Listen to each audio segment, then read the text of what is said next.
What is going on, everybody? It is Alex coming back at you with another video, and today I'm going to be giving you guys the top 10 offensive tackles in the 2024 NFL Draft, and you guys will be seeing quite a few other guys. So if you guys are new, feel free to like, comment, subscribe. Would love for you guys to show that love because it's the offseason. It's a pain in the ass, but I want to make sure that we got a lot of information going to be coming through. These mock drafts are going to start pouring in at the start of the season from everybody, and I want to make sure that we are both on the same page. I have some absolutely insane takes here. This takes both right and left tackles, as well as some guys who are a little bit tweeners / guys who are hybrid guards and tackles. So yes, you will see that this list is going to be unlike any other that you have seen. This is based all off of tape, and I have watched a ton of it. And this is probably my most studied group so far, so it's going to be very exciting to bring you guys all of this awesomeness. Let's get right into this. Starting off with the number one tackle, no surprise, is Joe Alt. He's a freaking beast.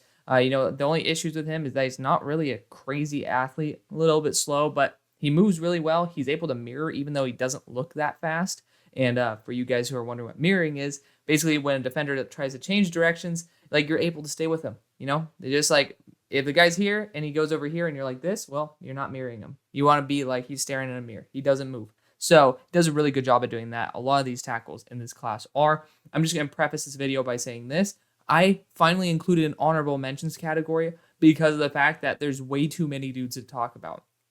I could have done a top 10 left tackle, top 10 right tackle list. And honestly, there's still going to be dudes who could potentially get reps in the NFL. It's that good of a class. Maybe the top end talent, I was hoping for a higher grade, for example, on Joe Alt, is not as insane as we expected, but the depth is ridiculous. And you'll see with my right tackle number one how crazy it is, because I probably have him higher than anybody else. But again, I'm willing to go out there on the edge. Joey Porter number 2 last year. I've had Isaiah McGuire up there before the offseason. Y'all know I'm willing to go out there and be completely honest with you guys. It's not going to change. But this guy's a beast. He's actually one of the lighter tackles of the class too, which is insane. But, dream fits, these are kind of like a hybrid between, realistic as well as teams I just think they'd fit really well on. I'm looking at teams that are probably looking to upgrade at that left tackle spot. Tristan Wirfs is rumored to be able to move the left tackle. I want to keep him at right and then have Joe Alt at left if they are in that position where a quarterback is not available, which is going to be extremely impossible. Hence why I have 3, but I still think it's a great situation. Him as well as Tristan Wirfs would be awesome, as well as, we just saw a tackle go top 10 last year or in this past draft, and being able to have Darnell Wright pair up with Joe Alt would be pretty damn cool for the Bears and for Justin Fields as well. And then, I don't need to explain all these teams, but it does make sense. The left tackle spot for a team that's super loaded, such as the Colts, could be a big difference maker for a quarterback like Anthony Richardson. Overall, Joe Alt is an absolute freak. We kind of knew it from the get-go, but I would say I'm only underwhelmed because my expectations were sky high. And I just thought he was a little bit limited athletically. Can handle guys like Myles Murphy as well, who were top 5 players for me. This is the big one. We're starting off early, ladies and gentlemen. TALIESE FUAGA. So I came in and I was like, okay, I was about to quit watching for the offensive tackles. I've seen the majority of them, and I'm like, all right, we'll watch this Oregon State guy. And I was like, all right, let's put on the tape versus USC. Obviously, I want to see him versus Tuli Tuipulotu. And I like Tuli Tuipulotu a lot. I honestly didn't give Tuli enough respect in the past draft process, and I think he's going to be an absolute baller for the Chargers. Anyways, I think that this guy handled it even better than I'm trying to remember who else I saw versus USC. Pretty sure Joe Alt. Joe Alt handled it better than TALIESE, but it was honestly really close. They play different sides of the offensive line, so the people saying, oh my God, where's Olu FASHANU? Remember, left tackle, right tackle. There's a difference there, and I'll explain Olu in a minute here. But great frame at 6'6", 326, literally almost 10 pounds heavier at an inch shorter than Joe Alt. This guy moves extremely well. I saw him pancaking DBs, linebackers. This guy loves to be able to add the power in, and that's my big issue with this class. There's not dudes who are wrecking or like bowling balls, wrecking balls, so to speak. So I think that this dude adds a lot of excitement. He's somebody who I think is going to be very underrated, but you might be able to see him take a big step up. A lot of these teams that you see have really good years, even though they're not necessarily a renowned franchise, or a renowned school that is, are usually because they have good offensive linemen and the quarterbacks have time to process, the running backs have lanes to go through. I highly believe that the teams like Oregon State, who perform really well, even though they don't really get the best talent, are going to be the ones that have these sneaky talents and the good offensive linemen. And this was a great example of it. This guy's an absolute beast. And then I saw him versus Fresno State, and obviously the talent level dropped, but this guy became an absolute menace. And I'm so happy I saw that after I saw all the flaws versus USC, because this dude does have some whiffs. I mean, there's some plays where it's like, oh, come on, man. But with the right coaching, this guy's going to be an absolute freak. And even as is right now, the product on the field is still the second highest graded offensive tackle. And I think teams that are looking for that right tackle spot, especially teams that could probably be looking for it high. So I'm looking at an injury-prone quarterback like Jimmy G commanding the Raiders, or whatever quarterback they're going to have.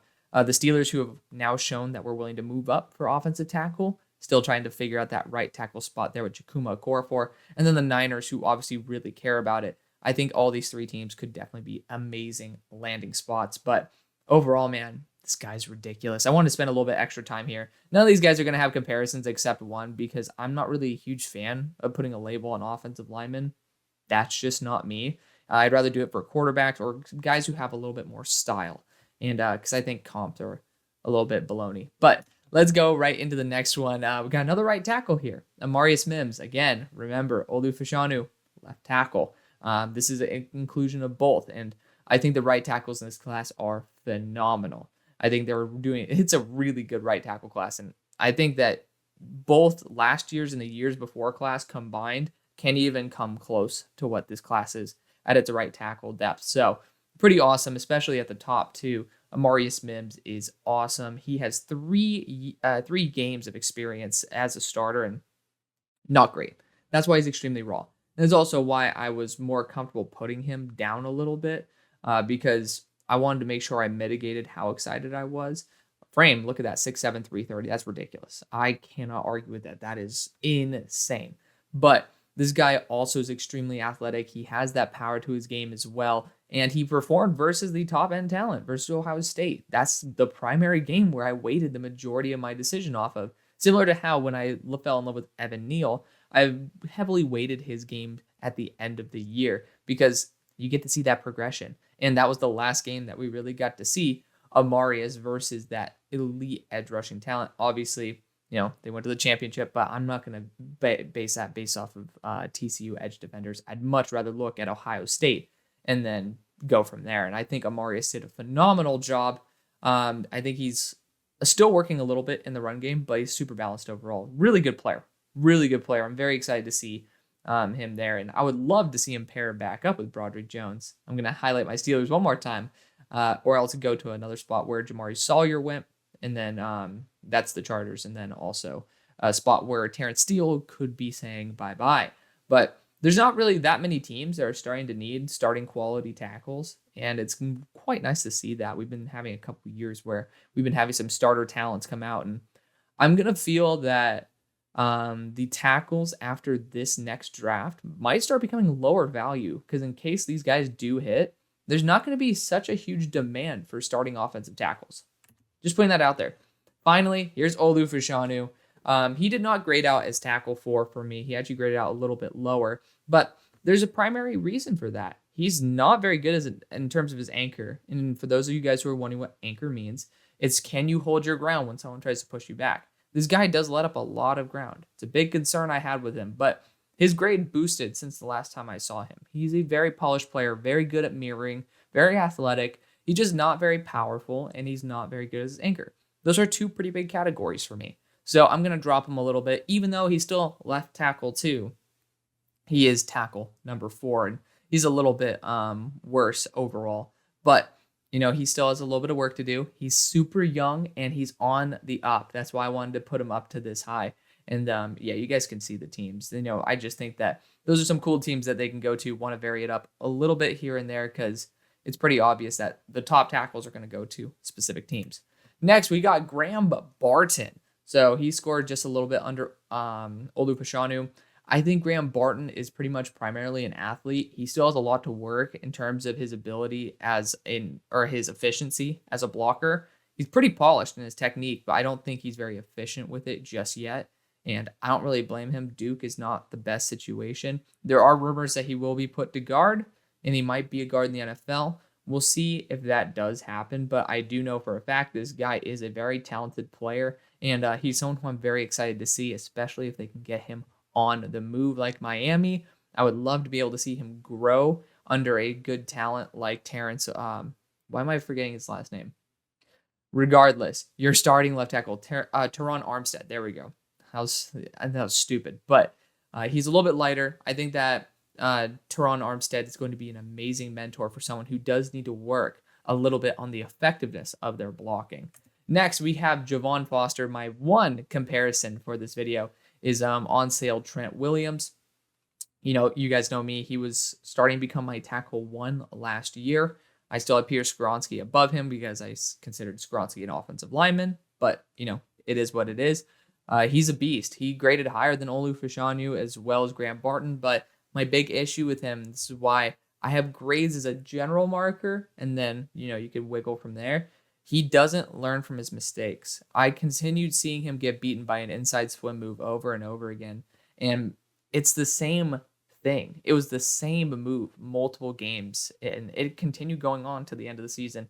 To me, that was my big what if, and like, will you learn? Like, what if he did learn? He's going to be a beast, but he didn't. And that's why, even though the grade says he should be, you know, tackle 3 or tackle 4, I have him here at tackle 6. Doesn't seem like a big drop, but when you do realize that, you know, that might drop you another 40 picks in the NFL draft, it's a big business decision. So I do think that he is a very talented player. Watch his game versus Georgia. I love pointing out that game for both Isaiah McGuire and Javon Foster. It's a game where I fell in love with both of those guys. They're both very talented players, but Javon has shown a lot of potential, just needs to learn how to, learn. He just needs to learn how to improve and not make the same mistake twice. So I would love to see him be able to be in a system where, you know, you can have the quarterback rolling out, or you just have some movement, because I think he's going to be really good as a zone blocker. Next, we got KINGSLEY SUAMATAI. Wow, his name's so long it didn't even fit in my head. So I have him listed as an offensive lineman. His issue is lateral movement. He is not a fast guy, but he's a mean mofo. Like, this guy loves to hit people. One of those guys who got me excited because he has that power to his game. I love seeing guys who like to pancake players. It's fun. He started out at Oregon. I liked him there, and he transferred to BYU. Excellent pedigree, and I think he's going to be a very, very good player. I just don't know if he has the athleticism to handle NFL speed rushers. Like, in my head, I kept seeing Nolan Smith just completely bend around the edge and just getting clean shots on the quarterback. And I don't want my running back to essentially have to be a starting tackle because my tackle can't handle the edge rusher.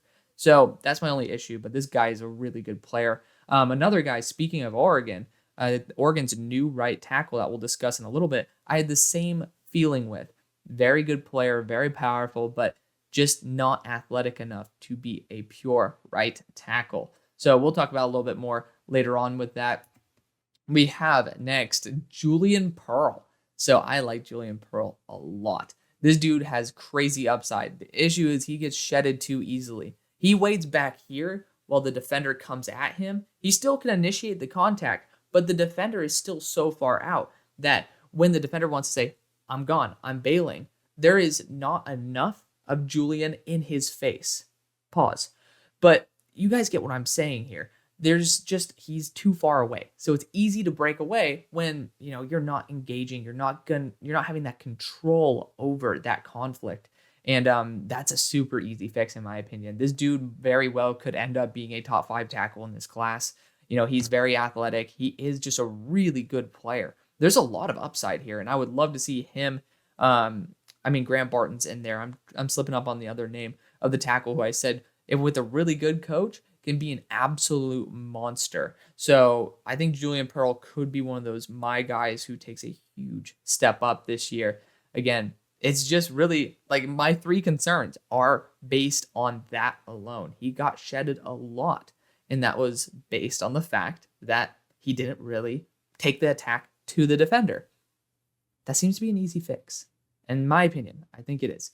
So I'm very excited to see that. Patriots are going to be making a lot of appearances here since they need both a left and a right tackle. JC Latham, technically, by his grade, should not have made it on this list. To be fair, his grade is that low because I have major concerns over his motor. Dude just looks like he's walking on the field a lot, just standing still a lot. And even when Bryce Young is scrambling for his life, I see the dude just being like, that's not how you play tackle. To me, that rubs me the wrong way, but still, there were a lot of whiffs. I got very excited about JC. Even in my last mock draft, I was hyping him up because I was only half a game into my study on JC Latham at that point. I was actually finishing it later that day. And, I started seeing a lot of patterns after that. And I was like, damn, that started that game. And he has those tools. Amazing kick slide. He has all the ability in the world. But I just feel there's something up here that I'm really not liking. And that definitely will be giving me a little bit of pause until the season. Just overall, not really an elite blocker either. He does let up, he's not bad by any stretch of the imagination. He's a balanced blocker. He does well in the pass as well as the run game, in case you guys were wondering what the hell that meant. But he's not somebody who's dominant in either the run or the pass blocking game. And also, he's not very powerful. So naturally, you're going to drop because of that. But I still think he's going to go in the top 40. And, I think that he's going to end up being a good pro if he gets that mentality checked. I think it dropped him 1.5 points, so it automatically vaults him to being worthy of this spot. So I'm giving him the benefit of the doubt there. Next and last, before the honorable mentions, we have JONAH MONHEIM. So this guy's been getting some first-round buzz. And he's a very good tackle, very athletic, very polished. And the only issue is this dude's anchor.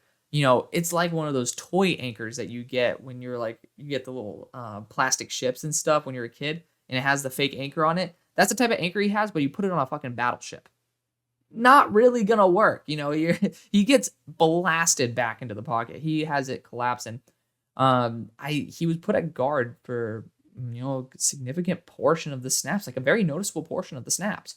And that's a big issue to me. I think he's going to be an offensive guard. You see that grade, it's 74. He's a really good player. I just don't trust him as a pure tackle. Doesn't mean he won't be, but I do have my concerns, especially with that anchor. And that's the only issue. Besides his size, he's sub 300, but it's that anchor that I'm really worried about. If he can put on 20 pounds, maybe we can start talking about it, because I think that we saw Peter Skoronski do that last year. But I still think MONHEIM, amazing talent, just he might be limited in that aspect. Now we got the honorable mentions, so ditching the beautiful slide style to see. To give you guys just some quick information here, Blake Fisher, Notre Dame right tackle. He's a fun one. He has all the tools you want in the world. He just needs to put it all together, and he's still doing that. Could certainly be a round 2 type of guy.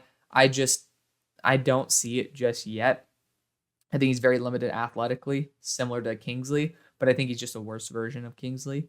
Robert Scott, he's somebody who I've really liked, but that Louisville game does kind of scare me a little bit.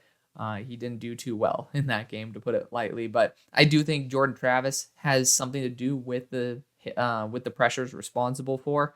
So don't look at just the statistics, because he's not going to look like a good tackle. He's a consistent guy. Just the slip-ups here and there are a little bit concerning. To be fair, he doesn't even know where his quarterback is half the time, so I might want to blame Jordan a little bit. Anyways, Jordan Morgan, speaking of Jordan Morgan's a very talented player, very consistent. I like him a lot. Again, he has pretty much the same grade as JC Latham. Really good player. These guys are all like round 3 guys or higher. Jack Nelson, also a guy who I'd be willing to take in round 3. Very athletic, just the whiffs are really bad. Really bad. Like, I'm seeing him like this when the defender's right by him. I saw that way too many times. Very scared about that, but Jack Nelson does have a ton of potential. Ajani Cornelius, I think he's going to end up being a guard. Just again, limited, very, very limited athletically. It's just very unfortunate for that matter, and I just don't really think he has the polish of a right tackle. I think he'll end up being a really good guard. I think he'll be a starting guard at the next level, but that's why I'm putting him at top 100, even though he has a lower grade. Zion Nelson, he got injured last year. He only played 2 games. Very unfortunate. He just has never been able to get that momentum. Maybe this is the year. I kind of doubt it. So let me know what you guys think. Thank you guys so much for watching. See you guys on the far side. Peace.